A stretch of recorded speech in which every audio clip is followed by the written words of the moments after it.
Today on Locked On A's, Steve Kerr wants Joe Lacob to buy the A's. Don't we all, Steve? And then Mark Davis, the Raiders owner, feels like Allegiant Stadium has become too friendly for opposing teams. It's like they're playing the home games. But first today, we have to start off with Trevor Bauer, because I feel like we need to set some records straight here and talk about him and why he isn't a good fit for any team, but especially the Oakland A's. Let's get into it, you guys. How's it going, A's fans, and welcome to episode 517 of the Locked On A's podcast, part of the Locked On Podcast Network, your team every day. I'm your host, noted baseball fan Jason Burke, and on today's show, we're talking about Mark Davis probably regretting his decision to move the team out of Oakland, because who wouldn't? And then we're going to be talking about Steve Kerr and him wanting his owner, Joe Lacob, to buy the A's. But in just a second, we're going to be talking about Trevor Bauer and that entire situation and why he isn't a good fit for anybody. But before we get into anything, today's episode is brought to you guys by BetOnline. BetOnline has you covered this season with more props, odds, and lines than ever before. BetOnline is where the game starts. And before we officially start, thank you so much for making Locked On A's your first listen of the day. We are free and available on all platforms, including on YouTube. Go check out the YouTube channel, because sometimes I forget to post the audio, so go to YouTube. There's episodes there. Oops. And while you're at YouTube, subscribe, like, comment below, because subscribing, liking, and commenting helps other A's fans like yourself find this show. So if you like the show, comment below, give us a thumbs up, and spread the joy of Locked On A's just to the rest of the fan base. It'd be helpful, please. We're trying to get to 1,000 subs by opening day. We're about 300 away. We got a couple of months. Let's do it, you guys. Let's say by the time pitchers and catchers report, let's make it that instead. Much quicker time frame. Time is of the essence. Subscribe. Also, make sure to follow us on social media at Locked On A's on Twitter and Instagram. I'm at by Jason B on Twitter. Check out Inside the A's for more A's news, insight, and analysis. There's good stuff over there, I gotta say. When I get to sit there and actually think out my thoughts and then type them, they come out nicely. So go check out Inside the A's for more A's news, insight, and analysis. It's at Inside the A's on Twitter and on Facebook, so you never miss an article. But let's talk about Trevor Bauer, and let's bring the mood down just a little bit, because Trevor Bauer sucks.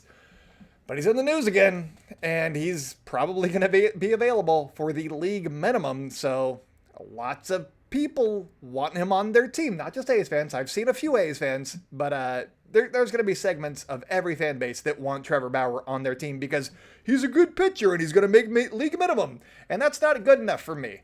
The allegations were serious, they were awful, and that's disqualifying enough. But obviously, it's not disqualifying enough for everybody. So I came up with other reasons why he shouldn't be on a team. So we're going to get into it. But just real quick, sexual allegations and stuff like that. They're just violence and not great. So don't do that, and also don't sign him. So he was, after being suspended for 193 games, I believe, longest in MLB history for an active player. So that tells you something about something happened, probably. After all of that came to a head, the Dodgers decided to DFA him at the last minute too. So that was weird. It took them a long time to come to the right decision, but they did, I guess, so there's that. So they DFA'd him. Now they got a week to try and trade him or put him on waivers. And he's probably not going to get traded because he's owed $22.5 million for the 2023 season. Nobody wants to take on the PR hit and also pay him to do it. So the Dodgers are going to eat that one. So he's going to be on waivers. Is a team going to claim him off of waivers? I mean, maybe, but here are the reasons why they shouldn't. Reason number one. Actually, let's start off with a different reason number one. Reason number one, is he mentally fit to do this? That's one question. His mental stability is, interesting. I don't know. But there was a quote that I read in an article. I don't remember where it came from, but it was basically an article saying that he wasn't going to be on the Cleveland Guardians in 2023. So it was that article. If you look for that headline, But inside there, it was a Cleveland beat writer had said that he had talked to Trevor Bauer's dad when he had initially came over to Cleveland from the Diamondbacks, and he heard from a scout that Trevor Bauer is going to win 5 Cy Youngs in his career. And he was going to use that in his article as like an intro to Trevor Bauer. And his dad, Trevor Bauer's dad, asked him not to because of the expectations that would put on his son. And his son couldn't handle it. And so he didn't run with the quote. And he told us that, in this article over the weekend. And so with the mounting public pressure and how much vitriol he deservedly is going to get if he gets signed to a team in 2023, is he going to be mentally okay enough to go through that? That's point one. There are so many other points, but that's point one. Point number two, the last time that he's played in a big league game was June 28th, 2021. Is he going to be fit enough physically to get through a full season? Because the last time he went through a full workload was in 2019. He pitched well in 2020. He won the Cy Young with the Cincinnati Reds. He pitched well in his first season up until he got suspended in 2021. So sure, he can do it, but can he do it for a full season? You could argue that he's one of those workout nuts, and he'll probably be doing okay, but can he handle the workload of a full major league season? That's debatable, I would say. Debatable. Let's say debatable. So, in essence, it will have been 20 months since he threw a pitch in the big leagues from June 28th, 2021 until opening day 2023. That's a long layoff.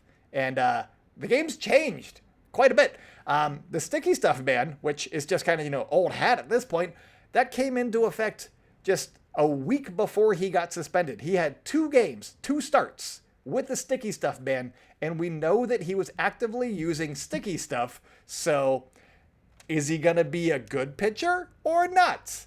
That's debatable. He has like a career 3.97 ERA, I think. So it's not great. It's like league average. But with the sticky stuff, he did very, very well. 3.79 ERA in his career. Sorry, I wrote it down.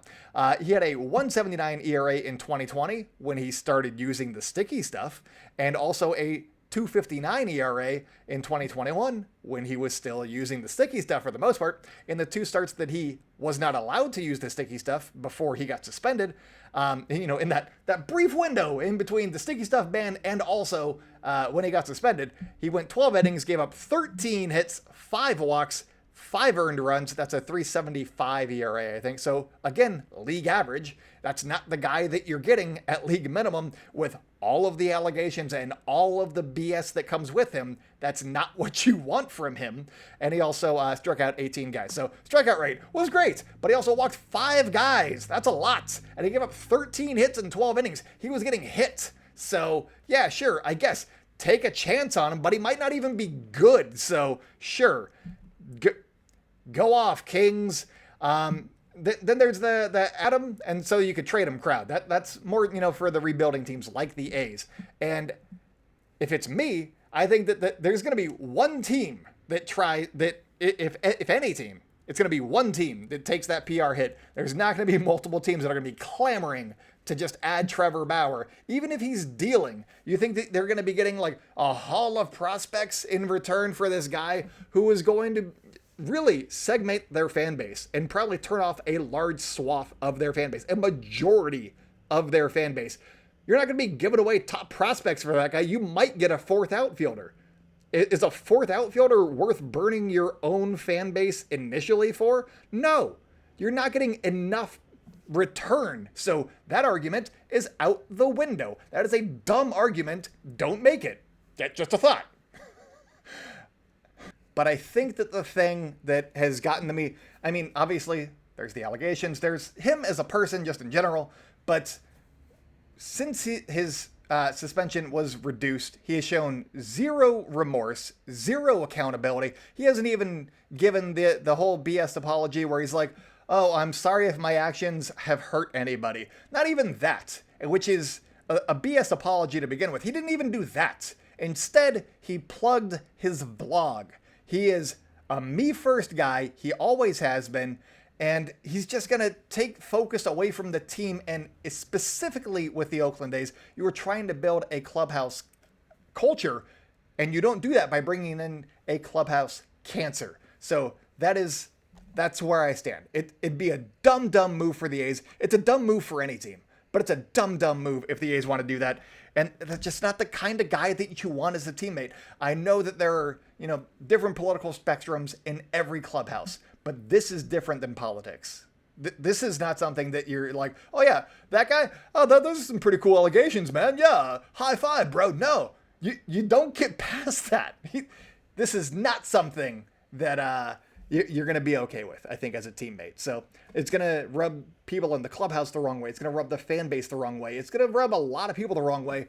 And it's very reminiscent of when the Astros went out and got Roberto Osuna because he was cheap after domestic violence. It was a cheap trade acquisition for them. They thought that it would bring them a World Series. It didn't.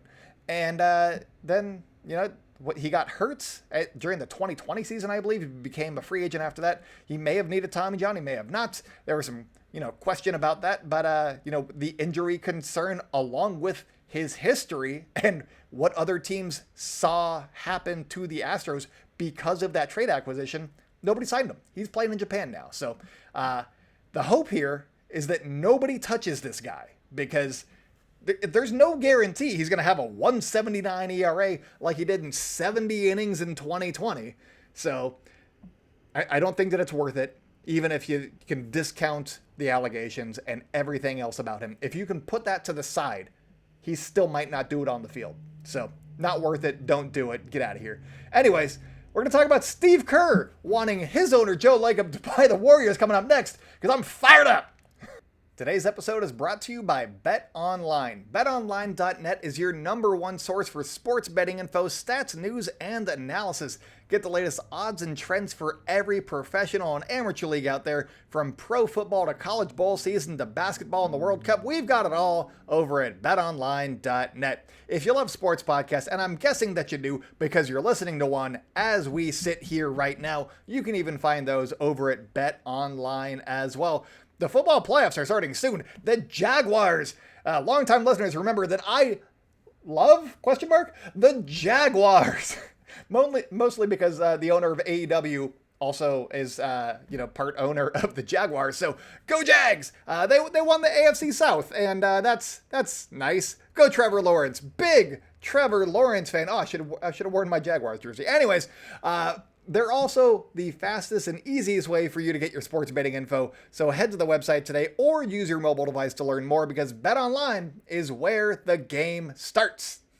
Welcome back to the Locked On A's podcast. If you guys are enjoying the show, make sure to subscribe wherever you like to hear podcasts. Follow us on social media at Locked On A's on Twitter and Instagram. I'm at @ByJasonB on Twitter. Check out Inside the A's for more A's news, insight, and analysis coming your way every day in written form. Mostly by me, and sometimes by my wonderful staff writer, Felina. So yeah, do that. Go check out the work of Inside the A's and follow us on social media at Inside the A's on Twitter and on Facebook so you never miss an article over there. But let's talk about Steve Kerr talking to 95.7 The Game. Great radio station, right? I only say that because I'm an A's fan. I don't listen to the radio, so... Are they a good radio station? They might be. I actually don't know. And if you want to hire me, great radio station. Great radio station, 95.7 The Game. But Steve Kerr told Ray Ratto and his host, again, don't listen to the radio, but Ratto is one of them, and I've heard of him. So Ray Ratto, that he hopes that the Warriors owner, Joe Lacob, buys the A's. That's the headline. His hope is that Joe Lacob, the Warriors owner, buys the A's because he really wants a new stadium in Oakland. Is he an A's fan? No, he is not. We'll get into that here in a second. But he also thinks that the A's are kind of in a very similar position to where the Warriors were when Joe Lacob bought the Warriors, and you can see what he's done with the Warriors, and he feels like the A's are in that same realm right there. They got great colors. They got great history. They are a sleeping giant. Wake us up, Joe. Wake us up. Buy this team for the love of God. Keep them in Oakland. Buy this team. Do some things. You almost don't even need to do the whole, go get Aaron Judges of the world. I guess just develop guys and then sign them. That's what I want. And then go get the usual free agents. Just sign the guys that we already have. That's what I think a lot of A's fans would be happy with. So just overhaul R&D and, prospect development. Make it like the Rays. Go buy the Rays so you can get their intel. And then also just bring it over to Oakland. Just do that. See, easy. It's easy buying a baseball team and owning a baseball team and running a baseball team. Good times. Anyways, Steve Kerr said that he went to an A's game back when he first became the coach of the Warriors. And this is when the Warriors were still just across the way, not even the streets. They were in the same parking lots as the A's. And he went to a game and he didn't like the stadium experience. So he went to a Giants game and he likes them now. So that's how that works. But he thinks that the A's are great for the community. He wants the A's to stay in Oakland. That is wonderful. Steve Kerr, gem of a man, honestly. Every time Steve Kerr opens his mouth, I'm like, I like this guy a lot. He's delightful. But that's not where this ends. No, it is not. There's more. Because Steve Kerr, as he understands it, let's make sure I get this right, said he does not think that Lacob is buying the A's, that Lacob buying the A's is in the cards as he understands. That is a very interesting quote. What does he understand? That they're not for sale? Because, we all understand that, Steve. You got to come with more fire on that one. Is it that maybe Joe Lacob is more interested in buying the Angels and they're actually for sale and that might happen? Does he have intel on that? Because that would be a horror scenario for the A's, as we talked about last episode. Joe Lacob is interested in buying the Angels. How invested he is in buying the Angels, we don't know. He doesn't even know, I don't think, at this point. But that would be a bad situation because we all want Joe Lacob to buy the A's and save us from John Fisher, Lou Wolf, and company. That would be great. And if he owns the Angels, not only can he not buy the A's, he's also going to be doing it against them in their same division. So that's a bad scenario. Horror scenario for the Oakland A's if Joe Lacob does in fact buy the Angels, who are up for sale. So John Fisher, put the team up for sale, immediately, please. Yes. Also in the last episode, I quoted Tim Kawakami's article from The Athletic talking about why Tim Kawakami thinks that the A's could actually be up for sale in about a year's time, or John Fisher might be considering a sale in a year's time. So go back and listen to that one. But the other part of this, is it that, Joe Lacob's going to buy the Angels? Is it that the A's are not up for sale? Is that why this is not in the cards, as Steve Kerr understands? Or is this billionaire chess? Was Steve Kerr sent there by his owner, Joe Lacob, to play billionaire chess? He's like, well, I'd like them to do it, but they're not up for sale yet, John. Maybe John Fisher is a huge Warriors fan and a big Steve Kerr fan, and he really wants to appease Steve Kerr. Maybe that's what's going on. It kind of feels like this could be a story that got planted to see if he can grease the wheels of some sort. I don't know. That's my hope. That is my optimistic take. In 2023, we are being very optimistic about the Oakland A's. I don't know why I started this year off by talking about ballpark stuff 2 days in a row, if I'm trying to be optimistic. But hey, here we are. Here we are. Joe Lacob by the A's. I don't know what Steve Kerr meant by that, but I'm hoping that it's billionaire chess and that they are using the media against each other, although John Fisher doesn't really use the media. So what's he going to say? Nothing. But if he says something, billionaire chess is afoot. I love it. Anyways, let's talk about the Raiders owner, Mark Davis, really regretting his decisions here, coming up in just a second. Today's episode is also brought to you by Built Bar. What makes Built Bar so good? Well, for starters, they are covered in 100% real chocolate. That's right, real chocolate. Those are two great words you want to see. You don't want to have fake chocolate on your candy bars or your protein bars that taste like candy bars. See, I slip up sometimes because they're so tasty. That's how they work. And they come in unbelievably flavorful flavors like churro and peanut butter brownie and coconut almond. And I don't know how they do it, but these bars taste like candy bars while maintaining amazing macros. They are absolutely great. They're very healthy. They're only 130 calories and 4 grams of sugar with a whopping 17 grams of protein.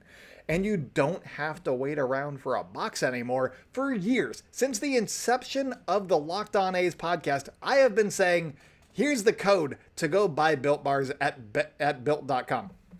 That's not what you got to do anymore. No, now you can go do this in stores at your local Walmart or Sam's Club. That's right. Head to your nearest Walmart and just walk up to the pharmacy, grab yourself a box of Built Bars. You can pick up a 4-bar box of cookies and cream, double chocolate, or coconut puffs. Or if you're closer to a Sam's Club, you can go to Sam's Club. Just run in, grab a 13-bar box with their hit flavors, brownie batter and churro. You can thank me later. Welcome back to the Locked On A's podcast. If you guys are enjoying the show, make sure to subscribe, especially on YouTube, because we want to hit 1,000 YouTube subs in the next month or so. And we're at like 680 or something. So get us there. We're approaching quickly. Things in the mirror are closer than they appear. And that's Locked On A's. We're in the mirror approaching 1,000 subs. Anyways, follow us at Locked On A's on Twitter and Instagram. I'm at @JasonB on Twitter. Check out Inside the A's for more A's news, insight, and analysis coming your way from me and Felina. It's a good time over there. And I like writing.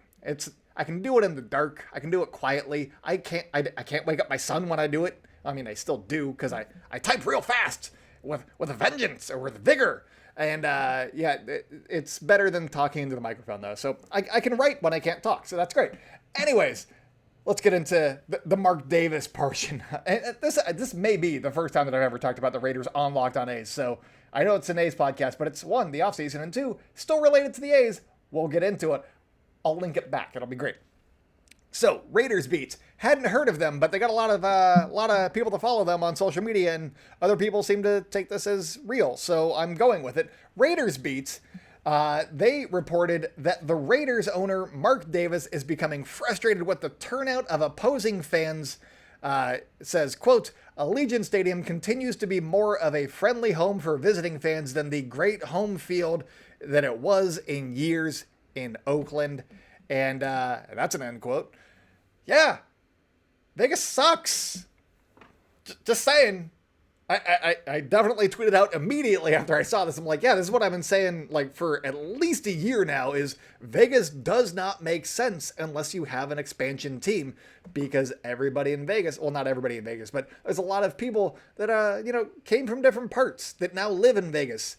And it's also a big tourist spot. And that is what Mark Davis is finding out is all the tourists are coming there from other places who root for other teams, but nobody in Vegas cares about the Raiders because they were fans of other teams before the Raiders were there. Sure, it's a football team. You might go to like a game here and there, but it doesn't.